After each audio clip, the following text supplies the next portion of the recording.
And the government continues to be hounded by the opposition over the price rises for food and electricity that will flow from an emissions trading scheme. Greg Combet is the Assistant Climate Change Minister and he's in our Parliament House studio. Minister, good morning.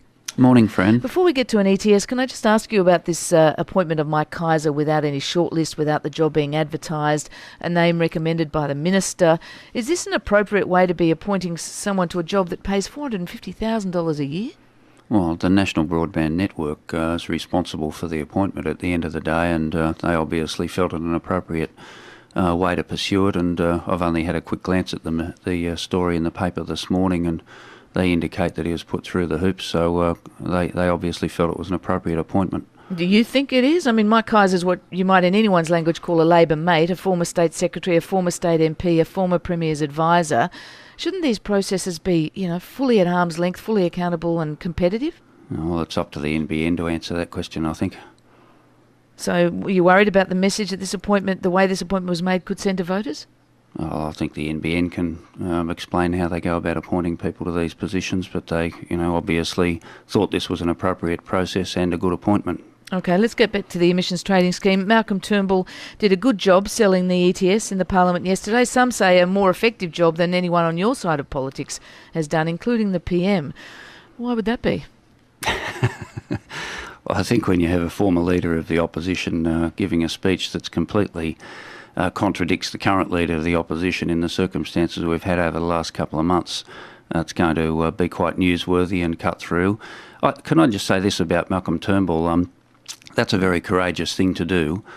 He is a person who's had a long association with this issue and obviously worked on it on an emissions trading scheme when he was in the Howard government, and he's been a strong advocate for it. And I think in a sense, if you look back over the last 12 or 18 months, one of the reasons that we're in this position now where it's such a fiercely contested issue is that under Malcolm Turnbull's leadership of the coalition, it wasn't such a fiercely contested issue because essentially he agreed with the underpinning concepts and principles, and that's why ultimately Malcolm Turnbull, as leader of the opposition, entered into negotiations with the government. And you have to bear in mind that only 10 weeks or so ago, the government and the opposition under his leadership reached an agreement on the CPRS legislation, reached an agreement on an emissions trading scheme, being the most efficient and least cost way of reducing greenhouse gas emissions and linking with international efforts. So he has a substantial common view with the government, but it cost him his job.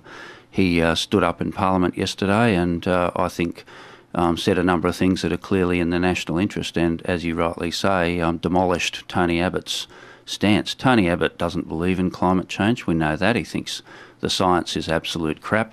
He's got no commitment to reducing greenhouse gas emissions, but Malcolm Turnbull is a serious participant in this debate. Tony Abbott is not. If what you say is right, here we are, the public seems to be falling in its conviction regarding an ETS. And does that come down to the fact that the government didn't bother to sell it all that time when you had Malcolm Turnbull on side? Because there's a growing number of opinion polls now showing that public support for an ETS is falling fast, and the public likes the look of Tony Abbott's direct action plan better. Well, that's why I mentioned a moment ago you've got to see it in a sweep of the last 12 or 18 months in particular. Where the government didn't bother to sell or explain its policy. No. We've done a lot of work to sell and explain it, and of course you can make observations about our effectiveness, but we've certainly been endeavouring to do that and to achieve support for it. But it wasn't a fiercely contested public policy issue in the way that it now is with Tony Abbott in the leadership of the coalition. It is now a fiercely contested issue. Yes, but Minister, can I just interrupt to focus more on the issues and they'll be debated out. But this falling support is not just here in Australia. A BBC poll has found that only 1/4 of Britons now believe climate change is man-made, and that's a rapid drop in those number on side with action on climate change. I mean, there is a change in public mood, isn't there? Well, there may well be, but the thing here is, well, do you accept and respect the science or not? And the government respects the science. And if you do respect the science, then you have a responsibility as public policy makers, as all governments around the world do, to do something to reduce greenhouse gas emissions and combat the impact of climate change. And that is what this government is doing. And it is really, when you consider that this is an international issue, atmospheres don't respect national boundaries, it requires unprecedented international cooperation. And of course Copenhagen fell short of what everyone would have liked to see as an outcome. There were important steps forward in the form of the Copenhagen Accord.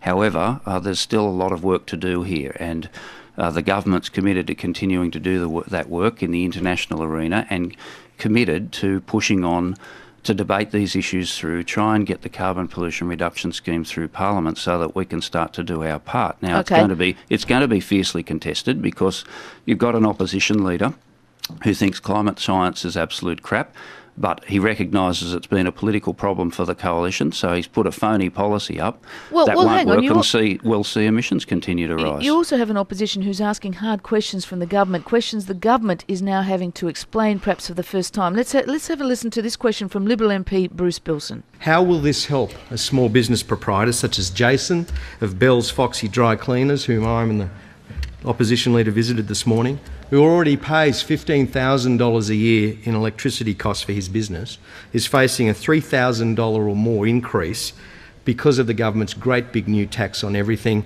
a system that provides no compensation for small business. How do you answer that question in terms of your emissions trading scheme? No compensation for a small business like Foxy Dry Cleaners? Because the entire scheme, all of these issues have been carefully thought through, and I think Malcolm Turnbull made some reference to this as well from time to time.